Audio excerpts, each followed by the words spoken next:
Assalamualaikum warahmatullahi wabarakatuh. Di sini saya akan melanjutkan video saya ya.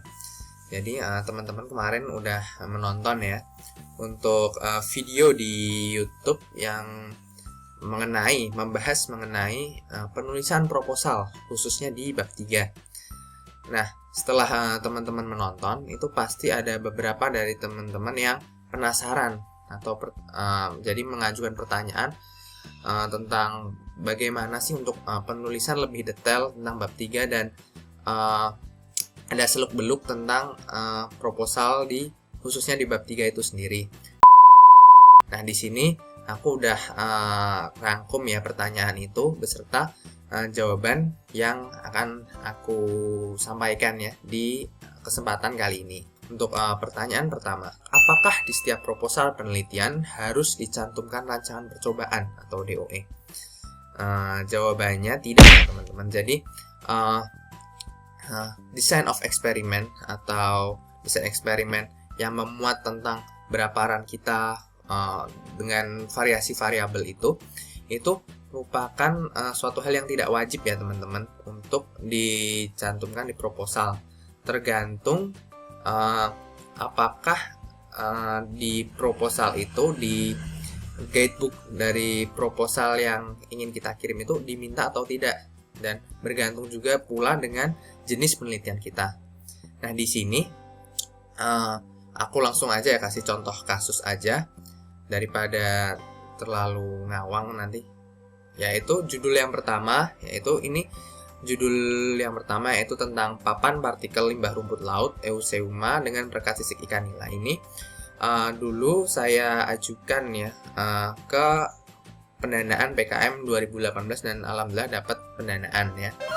Jadi ini udah judul yang lolos pendanaan PKM 2018. Nah, di proposal kami ya, ini tim saya itu yang ada teman-teman dari FPIK juga, itu bentuk dari prosedur penelitian kan. Kalau untuk di proposal saya ya, ini yang di kanan ini proposal penelitian saya yang udah saya share di link YouTube, dan yang kiri ini adalah proposal PKM ini.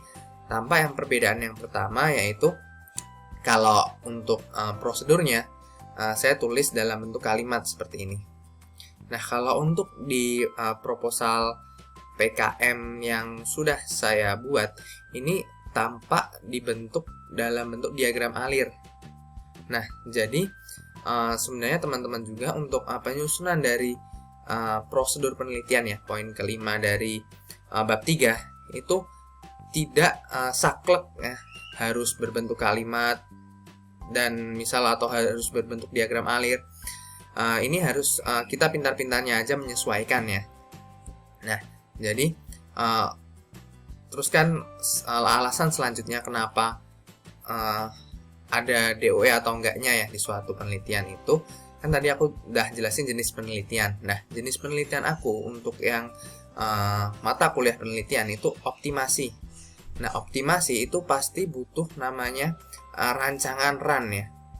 Jadi standar run tuh ada berapa kali run, variabelnya apa aja, dan sebagainya. Sedangkan untuk di judulku yang untuk PKM ini, papan partikel ini di sini tujuan penelitiannya itu hanya untuk mengetahui atau mengkaji bagaimana pembuatan papan partikel dari limbah rumput laut dengan perekat sisik ikan nila. Karena di sini untuk di penelitian PKM ini itu menekankan mengenai kebaruan dari penelitian yang diajukan. Jadi kalau di penelitianku mata kuliah kan ini udah sering nih ya sebenarnya tentang pirogasifikasi dan lain-lain, udah lumayan lah ya. Nah, jadi lebih mencari parameter atau kondisi operasi yang optimum. Sedangkan kalau di papan partikel limbah rumput laut itu benar-benar eksperimen dari awal untuk formula-formula papan partikel itu sendiri. Jadi jawabannya tidak harus. Oke. Lanjut, pertanyaan kedua yaitu bab 3 yang menjawab tujuan. Terus bagaimana cara membuat alur berpikir yang sesuai untuk membuat dari tahapan penelitian di sini ya.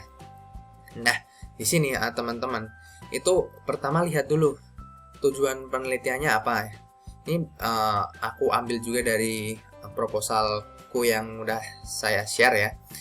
Nah, ini aku untuk penelitian saya itu ada 4 tujuan. Yang pertama mengkaji pengaruh laju alir gas, yang kedua mengkaji pengaruh berat TKKS, yang ketiga mengkaji pengaruh suhu operasi, dan yang keempat melakukan optimasi kondisi. Nah, otomatis dari penelitian ini ya, itu kan untuk bab 3 yang bagus itu kan yang menjawab tujuan. Nah, otomatis kita harus menyusun tahapan-tahapan penelitian yang menjawab tujuan kita. Berarti untuk mengkaji pengaruh laju alir gas nitrogen sama tujuan 1 sama 3 ya, mengkaji pengaruh suhu operasi pirogasifikasi. Nah, caranya gimana? Nah, berarti ketika saya akan melakukan reaksi pirogasifikasi atau proses pirogasifikasi, itu perlu diatur suhunya dan laju alir nitrogen sesuai dengan variabel yang telah ditetapkan. Nah, jadi kita bisa tahu nih kajian mengenai pengaruh atau hubungan dari variabel-variabel yang ingin kita kaji ini. Nah, otomatis dengan dilakukannya ini langkah tentang pengaturan suhu dan laju alir, otomatis kita bisa menjawab tujuan 1 dan tujuan 3. Nah, lalu untuk tujuan kedua, mengkaji pengaruh berat tandan kosong kelapa sawit. Nah, apa yang perlu kita lakukan? Ya, sebelum kita memasukkan TKKS tandan kosong kelapa sawit itu ke dalam reaktor pirogasifikasi, itu kita timbang dahulu. Nah, jadi kita timbang dahulu sehingga kita tahu berapa massa dari TKKS yang masuk ke dalam reaktor. Jadi otomatis dengan hasil nanti yang dihasilkan dari reaksi pirogasifikasi itu kita bisa tahu sebenarnya pengaruh apa sih yang disebabkan oleh si TKKS ini ya, berat dari TKKS. Terus yang terakhir yaitu yang tujuan keempat, yaitu melakukan optimasi kondisi operasi menggunakan RSM. Nah, setelah didapat nih teman-teman hasil-hasilnya itu, nah dilakukan optimasi dengan, nah ini di sini optimasi itu tujuan keempat itu pakai software, jadi nggak perlu kayak melakukan penelitian lagi. Jadi aku tarik garis besarnya, jadi kesimpulannya itu untuk membuat bab 3 yang menjawab tujuan itu perlu dilihat di tahap penelitian ya teman-teman. Nah, di tahapan penelitian ini utamanya di bagian diagram alir ini, usahakan dari tujuan penelitian teman-teman itu sudah bisa terjawab dengan adanya langkah-langkah yang teman-teman terapkan di penelitian teman-teman. Nah, jadi misal seperti yang udah aku jelasin tadi, pengaruh laju alir, pengaruh suhu, berarti diatur suhunya di reaktor pirogasifikasi dan seterusnya. Oke, lanjut. Yang pertanyaan terakhir ya, itu mengenai sebenarnya di tahapan penelitian itu apakah perlu ditambah bahan yang masuk atau keluar? Lalu apakah ada kriteria atau peraturan khusus dalam membuat tahapan penelitian? Oke ya, jadi menurut pendapatku sendiri ya, yang aku ketahui itu di tahapan penelitian itu diusahakan ya teman-teman, itu kalian buat ringkas, padat, dan jelas. Jadi nggak perlu bertele-tele. Nah, otomatis sebenarnya bahan yang masuk dan keluar menurut saya sendiri itu bukan merupakan suatu hal yang esensial untuk perlu ditulis di tahap penelitian. Jadi menurut saya tidak perlu ya untuk penulisan bahan yang masuk atau keluar. Nah, lalu untuk kriteria atau peraturan khusus dalam membuat tahapan penelitian. Nah, jadi teman-teman itu perlu tahu sebenarnya menulis proposal ya, dari pendahuluan bab 1 hingga jadwal penelitian atau anggaran biaya dan lain-lain, itu sebenarnya itu merupakan sebuah seni ya teman-teman. Jadi itu merupakan the art of proposal writing.